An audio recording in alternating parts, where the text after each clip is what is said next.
축복과 저주의 갈림길이란 제목으로 함께 말씀 나누기 원합니다. 혹시 이런 말씀 들어보셨습니까? 물 들어올 때 놓쳐라. 맞습니다. 좋은 기회가 왔을 때 그 기회를 놓치지 말라는 의미죠. 노력해서 얻은 기회가 언제 또 다시 찾아올지 모르기 때문입니다. 그래서 학생이 공부할 때 집중이 될 때 더 공부해야 되고, 장사할 때는 돈이 들어올 때 쉬지 않고 더 많은 시간 일을 해야 된다고 생각합니다. 지금 아니면 언제 공부하고 언제 돈을 벌 수 있냐는 것이죠. 세상은 성공하려면 물이 들어올 때 더 열심히 노를 저어야 된다고 가르칩니다. 하지만 여리고성을 정복하고 아이성을 정복한 이스라엘은 세상의 교훈과는 다른 모습을 취하고 있습니다. 여리고성을 정복하고 아이성을 정복했으면 그 기세를 몰아서 어떻게 해야 될까요? 다음 전쟁을 이어가야 되겠죠. 물 들어올 때 노를 저어야 되잖아요. 여리고성을 함락시키고 아이성을 정복했으면 이제 그 다음에 전쟁에 그 기세를 몰아서 나아가야 적의 기세를 더 꺾고 우리의 기세를 더 높일 텐데, 이스라엘 백성들이 그렇게 하지 않았습니다. 이스라엘 백성들은 아이성 전투가 끝난 후에 손을 털고 전쟁을 멈췄습니다. 그리고 그들은 하나님께 예배할 제단을 이렇게 쌓고 하나님께 예배를 드립니다. 우리도 나름 전쟁 같은 인생을 살고 있지 않습니까? 살아남기 위해서 치열하게 경쟁하고 생존의 싸움을 끊임없이 하고 있습니다. 분주하게 하루가 지나가고 한 주가 지나갑니다. 그러다 보면 주일 예배를 온전히 드리지 못하는 경우도 많습니다. 매주 반복되는 주일이지만 전쟁 같은 나날을 보내다 보면 주일이 너무 빨리 오는 거죠. 그 전쟁 속에서 멈춰서 하나님께 제단을 쌓고 예배를 드리는 것은 꽤 어렵습니다. 그러나 이스라엘 백성들은 그 전쟁 가운데에 멈춰서 하나님께 예배를 드렸습니다. 빠르게 움직이는 그 흘러가는 시간 속에서 멈추려면 더 강한 힘이 필요합니다. 무엇이 이스라엘을 멈추게 했을까요? 그렇게 승승장구하고 전쟁에서 이기는 그 이스라엘을 무엇이 멈추게 했을까요? 바로 하나님의 존재입니다. 살아계신 하나님, 능력의 하나님, 전능하신 하나님의 존재가 이스라엘을 멈추게 한 것이죠. 여리고를 정복하고 아이성을 정복하면서 이스라엘이 뼈저리게 경험하고 깨달은 게 있습니다. 전쟁의 승리는 인간의 능력에 있지 않으며 인간의 지혜에 있지도 않습니다. 승리는 오직 하나님께 있으며 그분의 말씀에 순종할 때 승리가 주어지는 것을 이스라엘은 직접 몸으로 경험하고 체험하고 깨달았습니다. 그래서 멈춰서 하나님을 예배할 수 있는 것입니다. 우리의 삶에서 하나님을 예배하는 것보다 더 중요한 것은 없습니다. 제가 한번 질문해 보겠습니다. 우리의 삶에서 하나님을 예배하는 것보다 더 중요한 게 있을까요? 더 중요한 게 있을까요? 하나님을 예배하는 것보다 더 중요한 것은 없습니다. 또 그들이 이스라엘 백성들이 멈춰서 하나님께 제단을 쌓고 예배를 드린 것은 모세의 명령 때문입니다. 신명기 11장 29절을 보면 이런 말씀이 있습니다. 내 하나님 여호와께서 내가 가서 차지할 땅으로 너를 인도하여 들이실 때에 너는 그리심산에서 축복을 선포하고 에발산에서 저주를 선포하라. 그래서 오늘 보면 8장 33절 말씀을 보면 그 모세의 명령을 따라 이렇게 행동하고 있는 것이죠. 온 이스라엘과 그 장로들과 관리들과 재판장들과 본토인뿐만 아니라 이방인까지 여호와의 언약궤를 맨 레위 사람 제사장들 앞에서 궤의 좌우에 서되 절반은 그리심산 앞에 절반은 에발산 앞에 섰으니 이는 전에 여호와의 종 모세가 이스라엘 백성에게 축복하라고 명령한 대로 함이라 말씀합니다. 과거에 모세는 그리심산과 에발산을 바라보면서 이스라엘 백성들에게 율법을 낭독했습니다. 그 율법의 내용이 뭡니까? 축복과 저주에 관련된 율법을 낭독했습니다. 그래서 이스라엘 백성들을 향해서 12지파 중에 6지파는 그리심산을 향해서 축복을 선포하고 6지파는 에발산을 향해서 저주를 선포하게 했습니다. 그러니까 모세가 축복과 저주에 관련된 율법을 낭독할 때 축복에 대한 메시지가 선포되면 6지파가 그리심산을 향해서 아멘하고 축복을 선포하고, 저주에 관련된 율법을 낭독하면 에발산을 향해서 저주를 선포하고 아멘했던 거죠.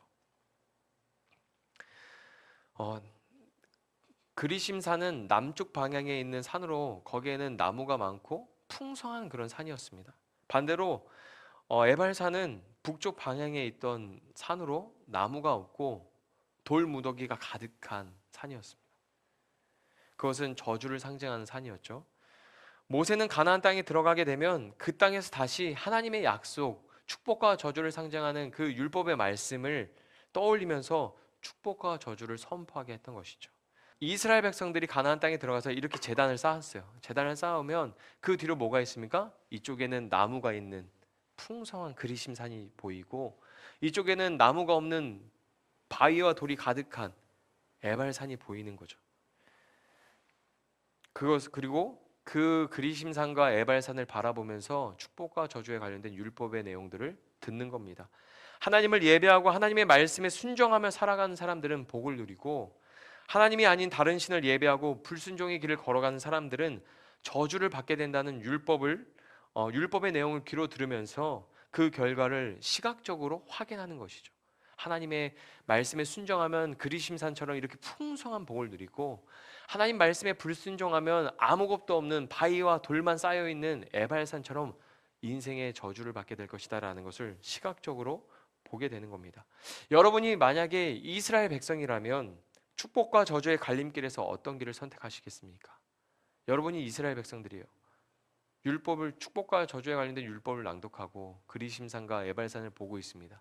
여러분이 이스라엘 백성이라면 축복과 저주의 갈림길에서 어떤 거를 선택하시겠습니까? 여러분, 우리가 집을 하나 고르더라도 좋은 집을 고르기 위해서 어떻게 합니까? 북쪽보다는 남양집을 선호하지 않습니까? 빛이 잘 들어오고 따뜻해야 곰팡이가 생기지 않고 건강하게 생활할 수 있잖아요. 집 하나를 고르더라도 우리는 꼼꼼히 살펴보고 선택합니다. 여러분, 축복과 저주의 갈림길에서 여러분이라면 어떤 길을 선택하시겠습니까? 가나안 땅에 들어간 이스라엘 백성들은 축복과 저주의 갈림길에 놓인 것입니다. 그들은 선택할 수 있었습니다. 하나님은 그들에게 축복과 저주의 율법을 들려주고 그리심산과 에발산을 보여주고 하나님을 예배하고 하나님 말씀에 순종하는 길을 선택하라고 말씀하고 계시는 것이죠. 그러면 모세에게 약속했던 그 말씀을 지키겠다는 겁니다. 하나님이 모세에게 약속하신 축복의 내용을 한번 살펴보겠습니다. 신명기 28장 1절에서 7절입니다. 한번 같이 교독하고 읽겠습니다. 내가 내 하나님 여호와의 말씀을 삼가 듣고 내가 오늘 내게 명령하는 그 모든 명령을 지켜 행하면 내 하나님 여호와께서 너를 세계 모든 민족 위에 뛰어나게 하실 것이라. 내 하나님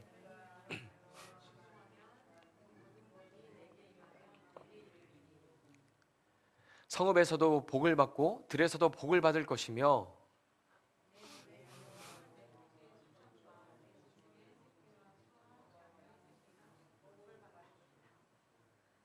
내 광주리와 떡 반죽 그릇이 복을 받을 것이며 들어와도 복을 받고 나가도 복을 받을 것이니라. 같이 읽겠습니다. 여호와께서 너를 대적하기 위해 일어난 적군들을 내 앞에서 패하게 하시리라. 그들이 한 길로 너를 치러 들어왔으나 내 앞에서 7길로 도망하리라. 아멘. 여호와 하나님의 말씀을 청종하고 그 말씀을 따라 살아가면 어디로 가든지 복을 받는 은혜가 주어질 것입니다. 그 복을 성경은 형통이라고 정의합니다. 뭐라고 정의한다고요? 형통입니다. 이것은 모세와 여호수아 시대뿐만이 아니라 오늘까지도 유효한 하나님의 말씀입니다. 반대로 저주의 말씀도 있습니다. 신명기 28장 15절에서 19절 말씀을 보면 이런 내용이 있습니다. 제가 읽어드리겠습니다. 내가 만일 내 하나님 여호와의 말씀을 순종하지 아니하여 내가 오늘 내게 명령하는 그의 모든 명령과 규례를 지켜 행하지 아니하면 이 모든 저주가 내게 임하며 내게 이를 것이니 내가 성읍에서도 저주를 받으며 들에서도 저주를 받을 것이요 또 내 광주리와 떡 반죽 그릇이 저주를 받을 것이요 내 몸의 소생과 내 토지의 소산과 내 소와 양의 새끼가 저주를 받을 것이며 내가 들어와도 저주를 받고 나가도 저주를 받으리라. 하나님께서 복에 대한 내용과 저주에 대한 내용을 말씀하시는데 완전히 상반된 내용을 말씀하시죠. 축복을 누리는 사람과 저주를 받는 사람이 무엇으로 나누어집니까? 하나님의 말씀입니다. 하나님 말씀에 순종하는 사람만 축복을 누립니다. 가나안 땅에 들어갔다고 교회를 다닌다고 모든 사람이 복을 누리는 게 아닙니다. 신명기 28장 25절에 이런 말씀이 있습니다. 여호와께서 내 적군 앞에서 너를 패하게 하시리니 내가 그들을 치러 한 길로 나가서 그들 앞에서 7길로 도망할 것이며 내가 또 땅의 모든 나라 중에 흩어지고. 아멘. 저주의 내용을 보면 어떤 내용이 있습니까? 적군 앞에서 패하고 도망치게 될 것이라고 말씀합니다. 하나님 말씀에 순종하지 않고 하나님께 엎드리지 않으면 어떻게 됩니까? 패하고 도망치게 된다는 것이죠. 하나님 앞에 하나님 말씀에 순종하지 않고 하나님께 엎드리지 않았던 이스라엘 백성들이 아이성 첫 전투에서 온몸으로 경험했던 내용이 아닙니까? 아이성 첫 전투에서 패하고 도망쳤잖아요. 가나안 땅에 들어갔다고 무조건 승리하고 무조건 풍요로움을 누리는 게 아닙니다. 신명기 28장 47절에서 48절 말씀입니다. 제가 읽어드리겠습니다. 내가 모든 것이 풍족하여도 기쁨과 즐거운 마음으로 내 하나님 여호와를 섬기지 아니함으로 말미암아 내가 줄이고 목마르고 헐벗고 모든 것이 부족한 중에서 여호와께서 보내사 너를 치게 하실 적군을 섬기게 될 것이니 그가 철멍에를 내 목에 메어 마침내 너를 멸할 것이라. 하나님은 여호와를 경외하는 자에게 복을 약속하셨고 여호와를 경외하지 않는 자에게 저주를 약속하셨습니다. 신명기 28장 58절에 보면 이런 내용이 있습니다. 내가 만일 이 책에 기록한 이 율법의 모든 말씀을 지켜 행하지 아니하고 내 하나님 여호와라 하는 영화롭고 두려운 이름을 경외하지 아니하면. 63절에 이렇게 이어집니다. 여호와께서 너희에게 선을 행하시고 너희를 번성하게 하시기를 기뻐하시던 것 같이 이제는 여호와께서 너희를 망하게 하시며 멸하게 하시기를 기뻐하시리니 너희가 들어가 차지할 땅에서 뽑힐 것이요. 아멘. 하나님은 여호와를 경외한 자를 축복하십니다. 어떠한 길을 가든지 형통하게 하십니다. 하나님께서 여호수아를 부르셨을 때도 하나님은 그것을 약속하셨습니다. 여호수아 1장 7절에서 8절입니다. 같이 한번 읽어보겠습니다. 시작. 오직 강하고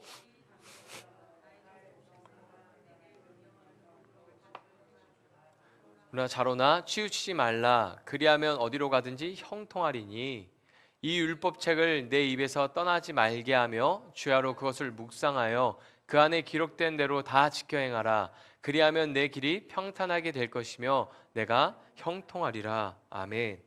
누가 하나님이 약속한 복을 받아서 누립니까? 하나님 말씀에 순종한 사람입니다. 하나님은 자신을 경외하고 높이는 사람의 걸음을 평탄하고 형통하게 하셨습니다. 그들에게 건널 수 없는 요단강은 존재하지 않았습니다. 그들에게 무너뜨릴 수 없는 여리고성은 존재하지 않았습니다. 어떤 길을 가든지 어떤 장벽을 만나든지 하나님은 평탄한 길로 만들어 주셨고 형통하게 하셨습니다. 하나님을 높이는 최고의 행위가 무엇입니까? 하나님을 경외하는 최고의 행위가 무엇입니까? 바로 예배입니다. 예배는 하나님을 높이고 하나님을 향한 사랑을 고백하는 최고의 신앙 고백입니다. 우리의 신앙과 삶에서 예배보다 더 중요한 것은 없어야 합니다. 우리의 신앙과 삶에서 하나님을 높이는 것보다 더 중요한 것은 없어야 합니다. 인간의 노력과 지혜로 복을 누리는 게 아니라 하나님의 은혜로 누리는 것입니다.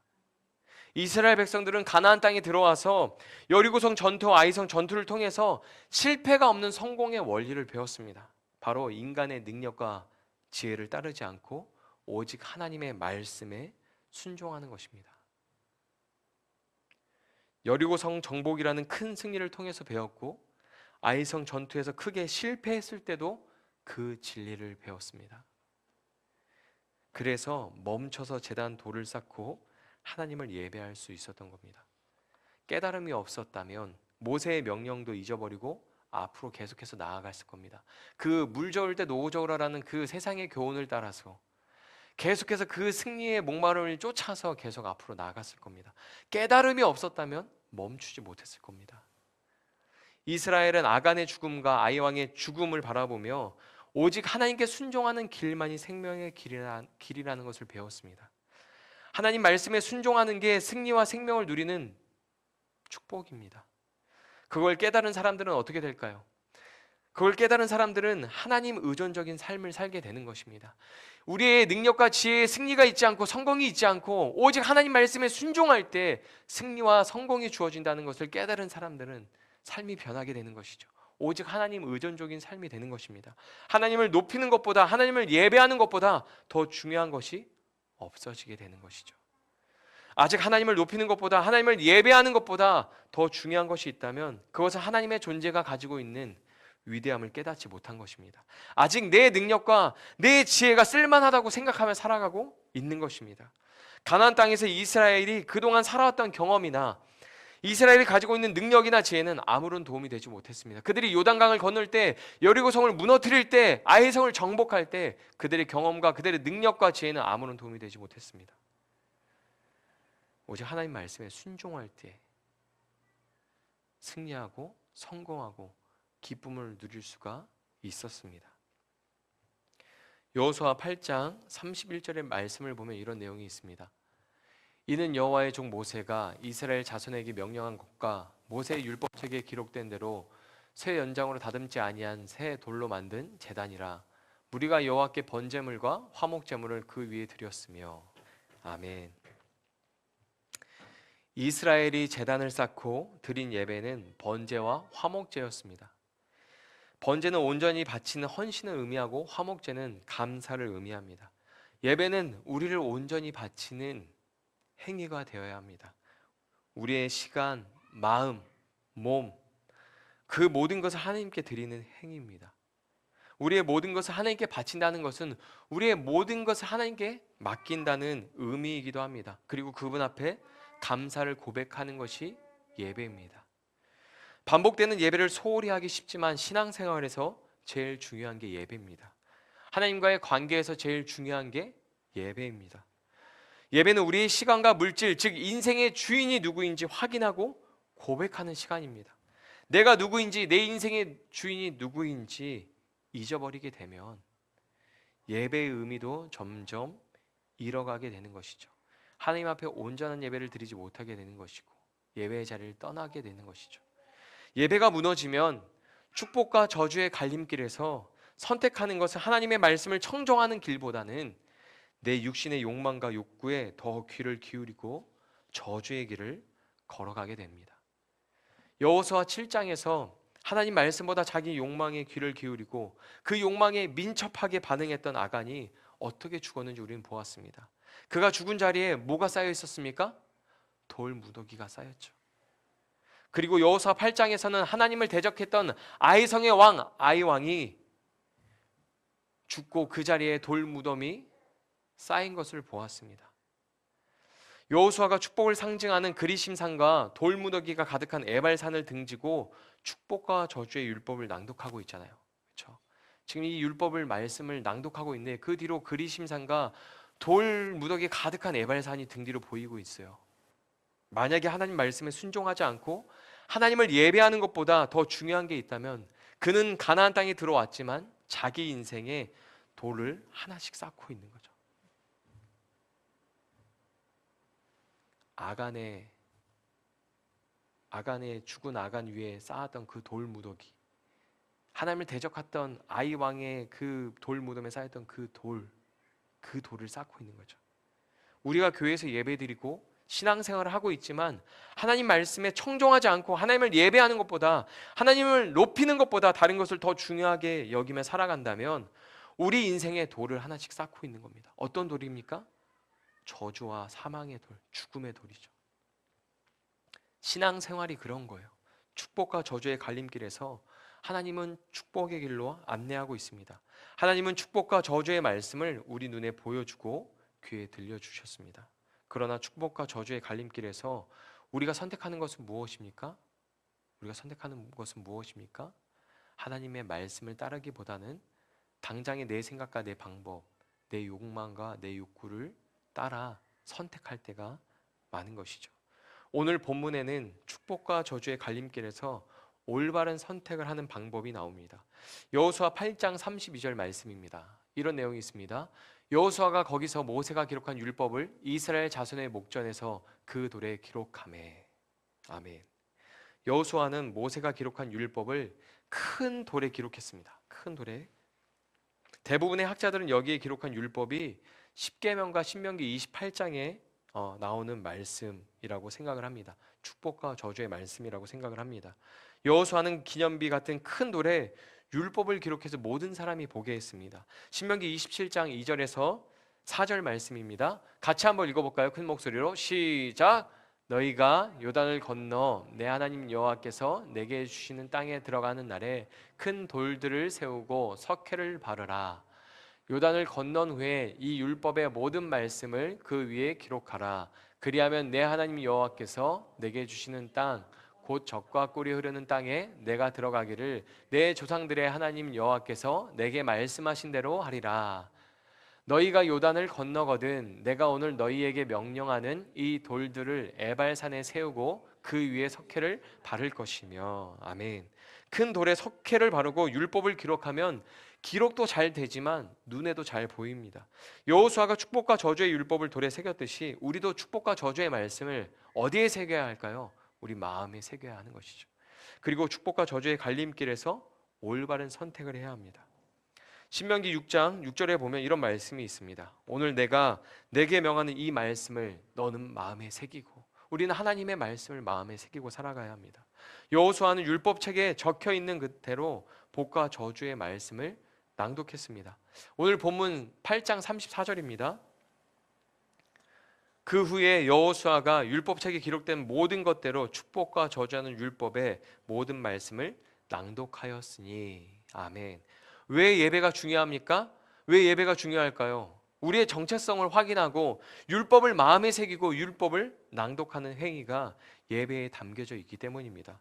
하나님의 말씀을 마음에 새기고 하나님의 말씀을 읊조리며 축복과 저주의 갈림길에서 우리는 올바른 선택을 해야 합니다. 하나님의 말씀을 청정하고 하나님의 말씀에 순종하는 길을 걸어가야 합니다. 성경은 반복해서 축복과 저주의 삶을 대조해서 보여주고 있습니다. 대표적으로 시편이 그것을 보여주고 있습니다. 시편 1편 1절에서 4절 같이 한번 읽어보겠습니다. 천천히 읽어볼까요? 시작. 복 있는 사람은 악인들의 꾀를 따르지 아니하며 죄인들의 길에 서지 아니하며 오만한 자들의 자리에 앉지 아니하고 오직 여호와의 율법을 즐거워하여 그의 율법을 주야로 묵상하는도다. 그는 시냇가에 심은 나무가 철을 따라 열매를 맺으며 그 잎사귀가 마르지 아니함 같으니 그가 하는 모든 일이 다 형통하리로다. 악인들은 그렇지 아니하며 오직 바람에 나는 겨와 같도다. 아멘.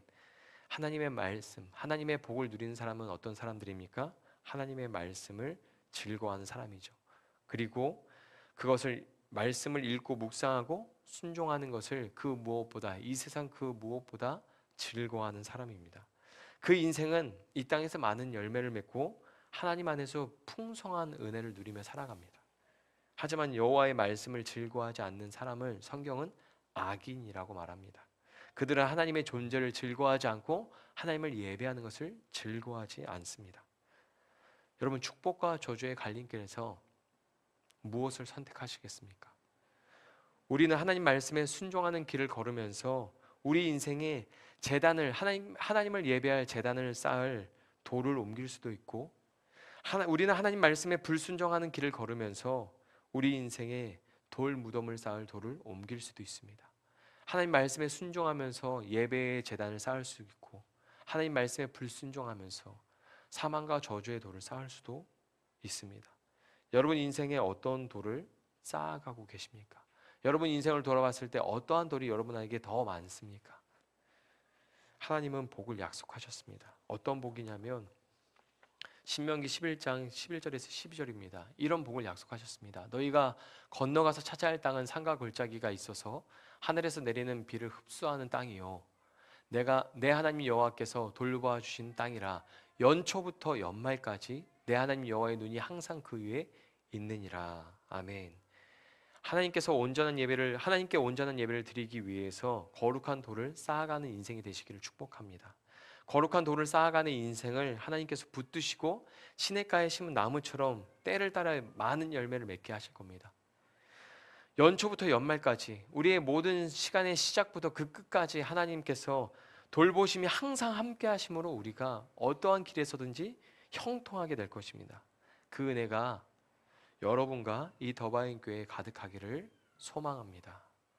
시간 우리 같이 기도했으면 좋겠습니다.